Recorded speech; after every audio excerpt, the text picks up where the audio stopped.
Top 5 patent pitfalls and how to avoid them.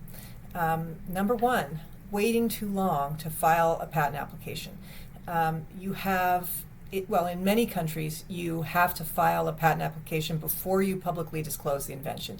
That is the best practice. To make sure that you're covered in all countries, if you want to pursue patent protection in them, you really should be filing a patent application of some kind. And provisional, that's one of the reasons provisional exists, is so that you can do that, especially if you've got several inventions and you're not sure what's going to pan out.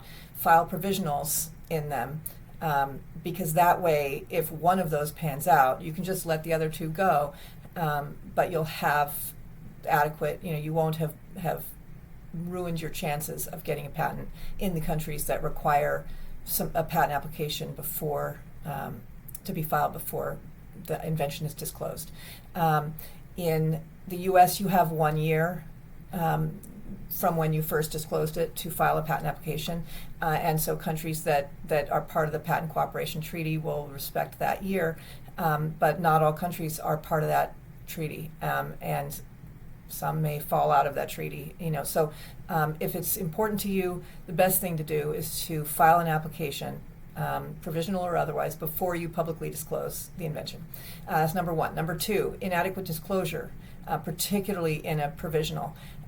It's really easy to file a provisional that is real cheap and quick, and this is something that you can do it yourself, and there are companies that will take money to do it for you.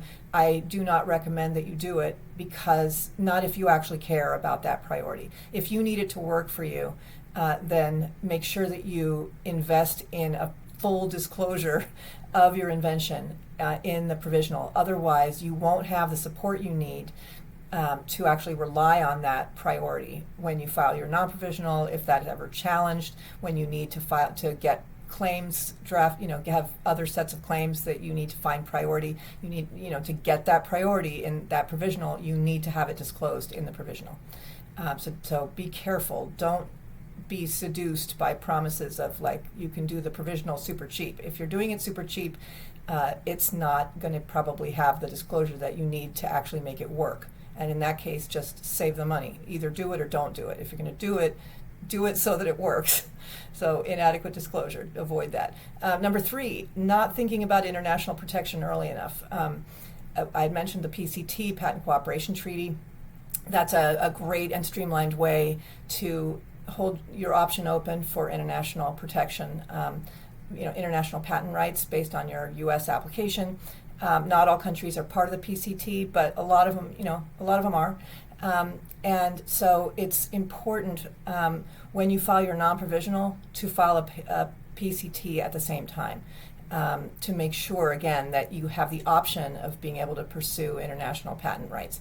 If you don't file a PCT when you file your U.S. Application, you are giving up on international patent rights. And that might not seem like a big deal when you're small, but if you're planning for success and this invention is going to be really key to the value of your company, and you want to have investors and you want to spread out into other countries, or have technology you can license to other countries, even if you're planning on just going on Shark Tank, they're going to be asking you about things like that if you have a patent that's key.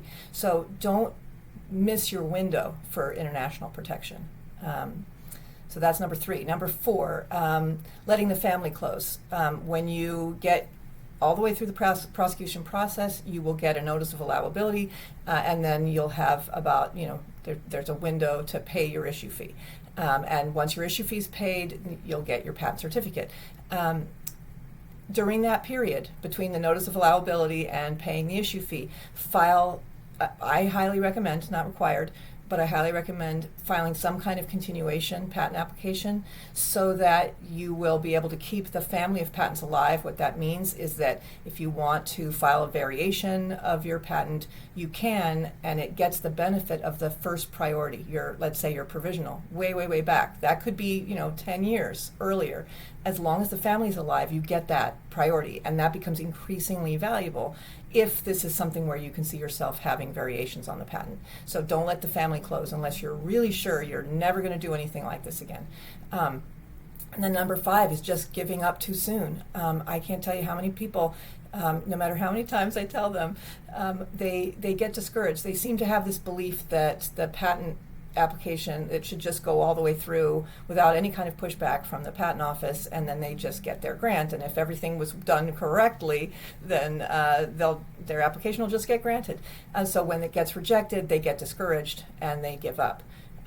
So please don't give up on your application unless there is really no way to get past the prior art that's raised, or whatever the other objections are. It's usually prior art rejections. It's part of the process. If you are deciding whether or not to do a patent, make sure that you plan for the whole thing. So don't expect that it's only going to be the cost at the beginning. There's cost to go, all the way through prosecution.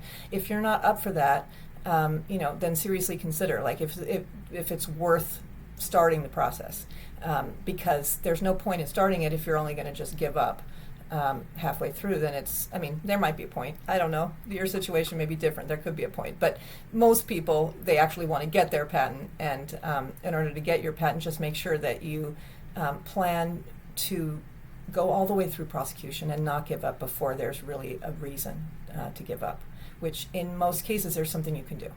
So that's the 5 top pitfalls of patents.